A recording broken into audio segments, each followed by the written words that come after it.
despite Kaizer Chiefs losing 3-0 to the Soweto Derby, once again prove why it's the biggest feature on the African continent. The setup, the hype, the preparation, the advertising, and the intense rivalry between Kaizer Chiefs and Orlando Pirates were on another level. What made this one different was the presence of many celebrities from South Africa and even Europe were honoring the biggest feature. Some were proudly wearing their favorite Kosi colors, others representing the Buccaneers. For the first time, I also saw so many white fans in the stadium that would bring the country together, celebrating passion, same for Chiefs, others for Pirates. Simply put, there's no sporting event in the country that unites South African the way Soweto Derby does. Win or lose, it remains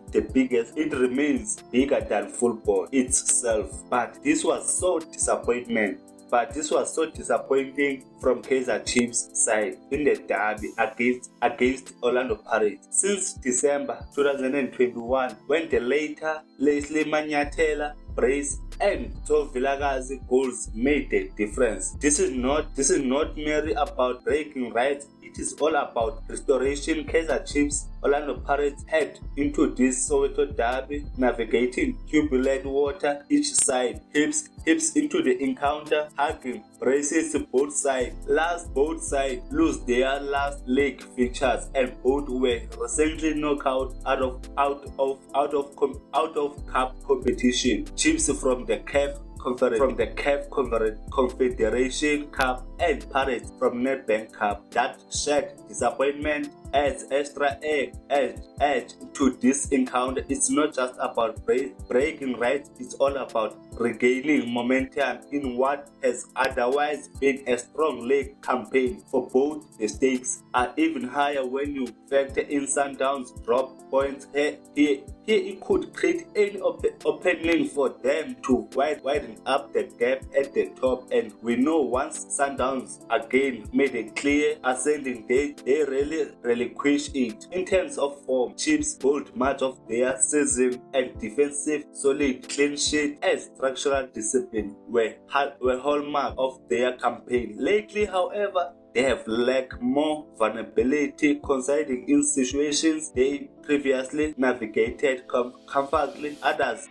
they continue to struggle to put teams away, convincing, often relying on solidifying goals rather than commanding attack display. Pirates, meanwhile, have largely been undone by their own profligacy. They have created opportunities but failed to convert them. With the ruthlessness required at this stage of season, it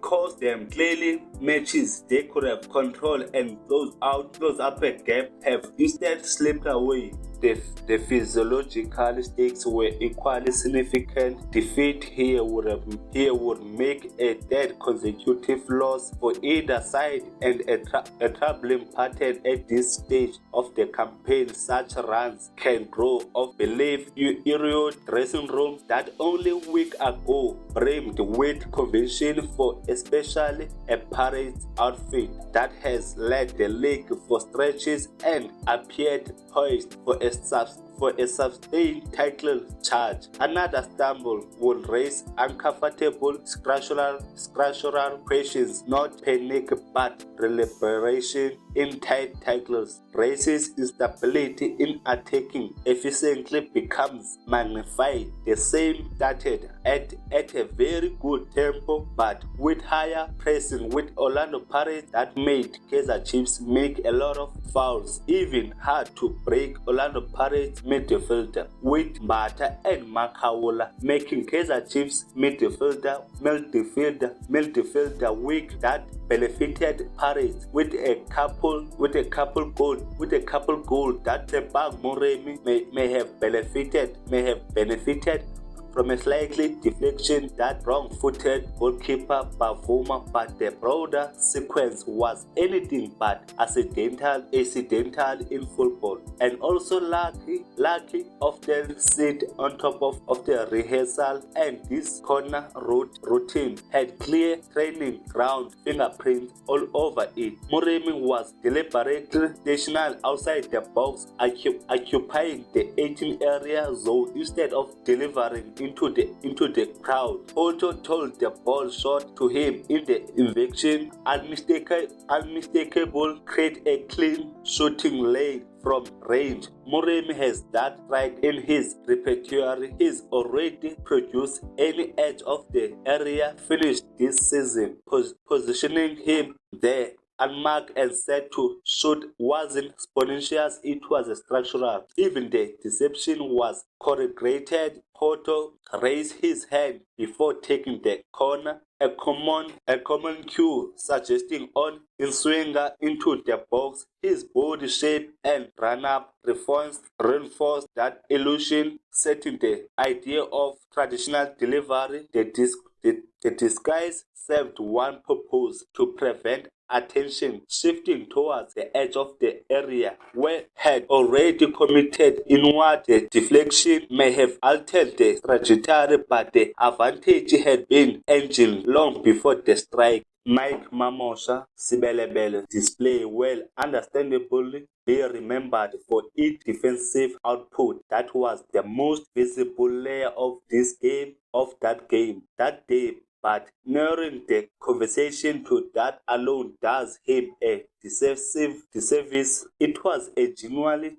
two-way performance. Out of position, he operated largely within the rest defense structure. His starting position were intelligent, allowing him to read quickly, to transition when Chiefs tried to break. His recovery speed became a key asset, extinguishing danger before it fully materialized. The sequence leading to a police goal is a perfect example. Mamosha was already stationed in a structural second counter defensive zone position to disrupt any turnover. When the loose 50-50 ball emerged, he reacted firstly, winning it decisively inside Chiefs' half. But what elevated the moment was what followed. Instead of recycling position safety, he drove.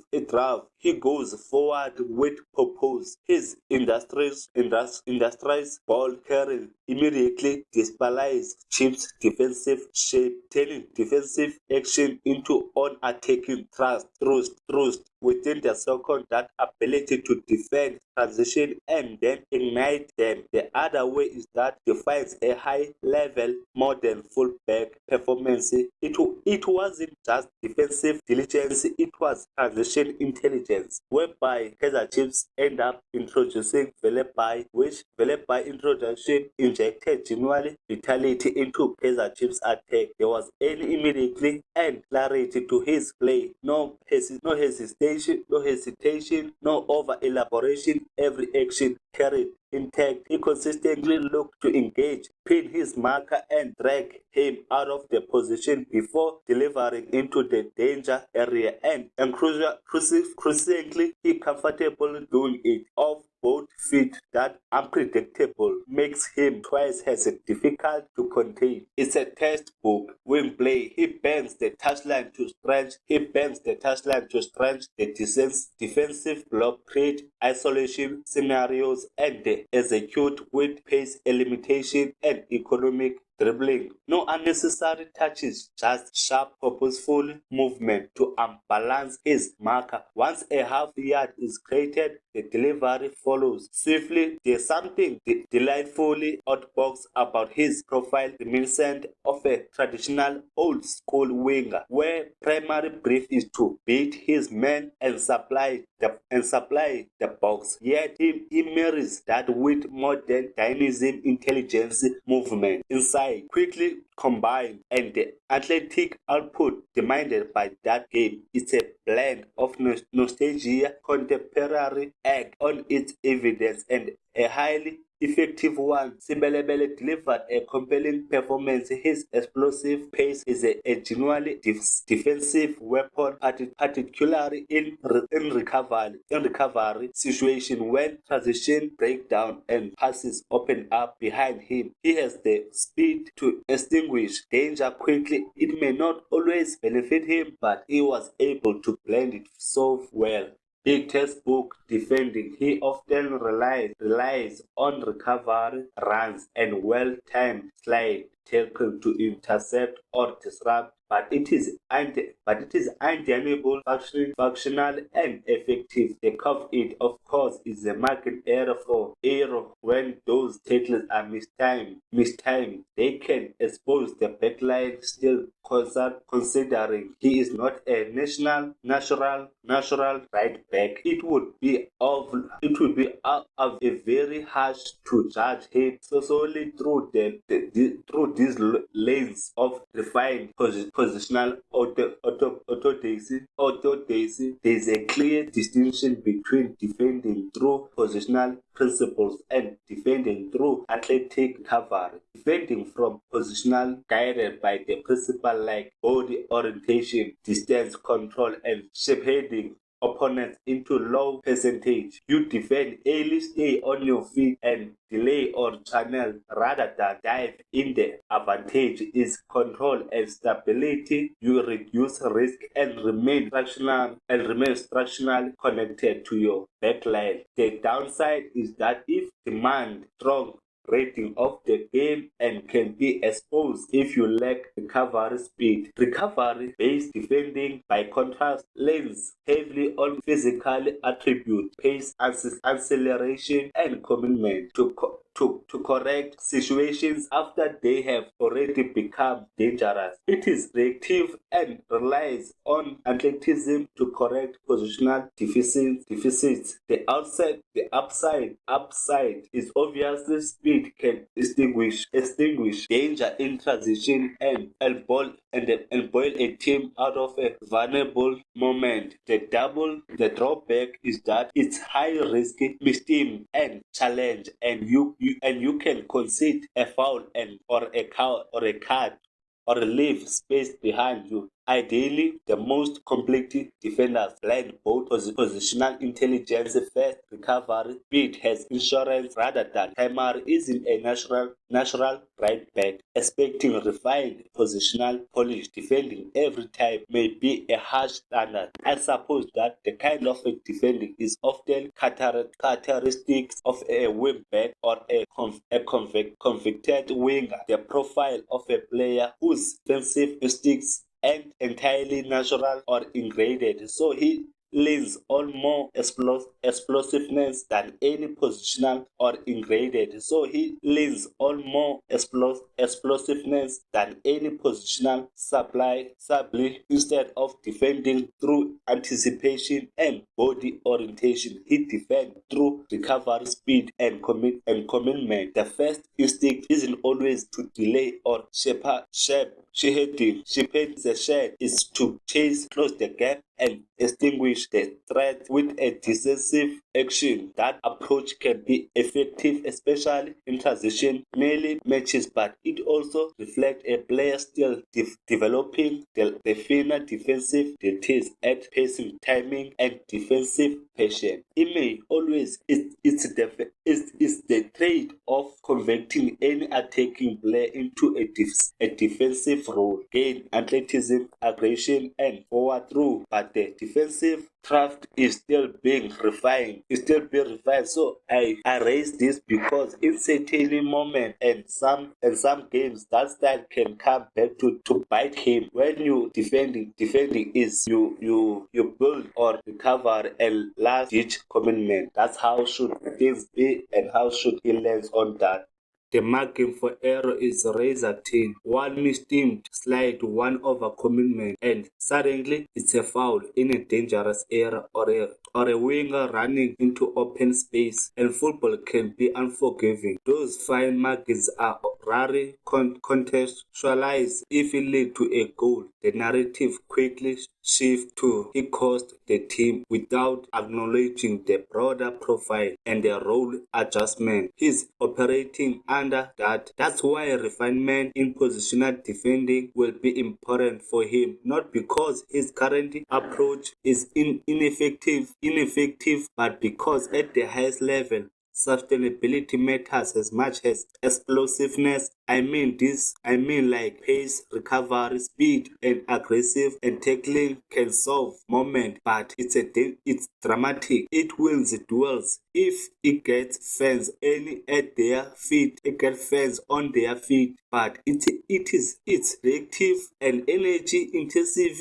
You can't only rely on emergency defending for whole 90 minutes, week in, week out, week in, week out. Sustainability is all about defending in a way that holds defending up over time across any entire match, across a run of features and under different technical conditions. Here is a difference in practical terms of explosive defending fixes mistakes after they happen. Sustainability defending prevent the mistake from happening in the first place. If you constantly rely on pace to recover, you're gonna burn in it quickly. If you increase and you are going to even increase injury risk, you operate with small margins for error. One mistimed action becomes catastrophic.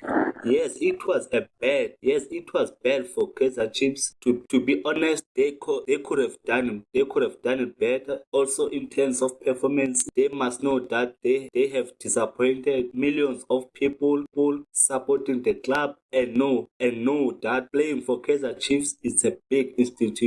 If you check the stats, it says a lot. Football is all about win or lose, but the way we lose sometimes is all about how you lose the game. Give it your all. If you lose, you lose. But as long as you commit yourself and give everything that you can. But for the past week, it was just too much to watch for the Kaizer Chiefs fans. And there was a heartfelt tribute to Pirates Centerline fans celebrating Senzo Meyiwa legacy. The Buccaneers produced a memorable tribute to the late Senzo Meyiwa goalkeeper.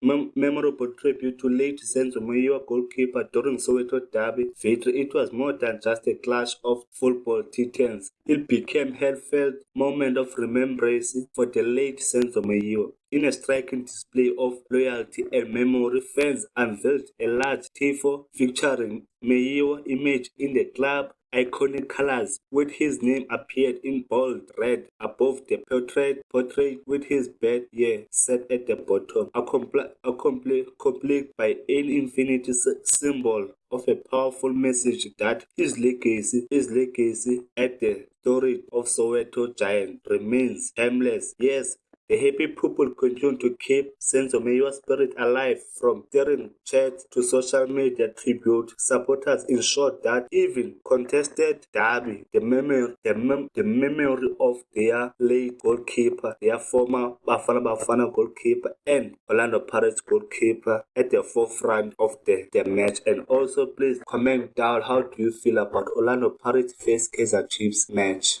But don't tell no lie about me, and I won't tell truths about you.